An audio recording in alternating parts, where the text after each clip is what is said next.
فكرة جديدة عايز هنا مديني سلك طوله 12 او اي بي، وطبعا أعيد تشكيله وعملته دايرة ودخلت التيار من عنده نقطتين على محيط الدايرة بتاعتك. دخلت من هنا وهنا، فطبعا هيتوزع محيط السلك او محيط الدايرة بتاعتي او طول السلك ل R1 و R2. يعني التيار هيمشي لي بالشكل ده ويمشي لي برضو بالشكل ده. فطبعا عايز قيم ال R1 وال R2 اللي تخلي لي المقاومة الكلية. مديني المقاومة الكلية قيمتها 8/3، وبالمرة هات لي قيمة الزاوية.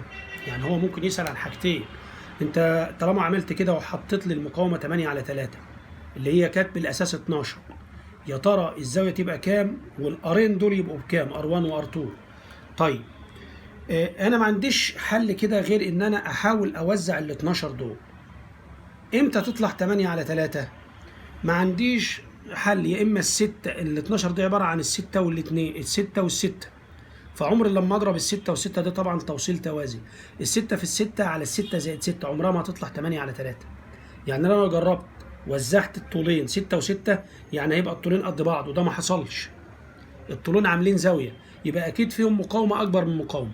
فايه المانع ان انا اجرب السبعة والخمسة عشان تبقى 7 و5 12، او الثمانية والاربعة؟ طب نجرب الثمانية والاربعة. اقول له الار ايكوال لما تبقى 8 و4 يبقى 8 في 4 على 8 زائد 4 12. اقسم على ال 12 وعلى الأربعة، فالواحد على الأربعة فيها التلاتة. فعلا طلعت 8/3.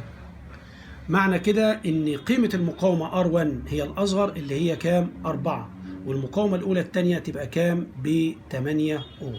يعني في المسائل اللي زي دي هنحتاج عملية تجريبية شوية نجرب.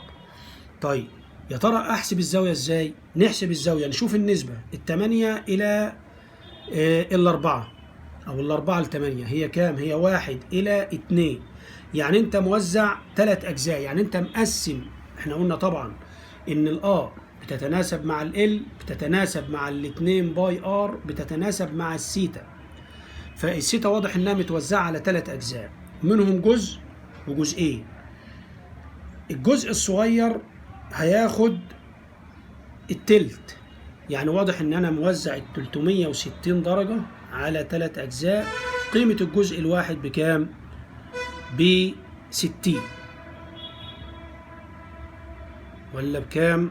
120 تقريبا، مش ب60، 120. ولو وزعت فعلا هتلاقي الواحد ل2 تبقى فعلا قيمة الزاوية دي هتطلع لي 120 عشان تقسم لي بنسبة 4/8 قيمة ال4/8. إذا كده السيتا بتاعتي هتطلع لي 120 درجة.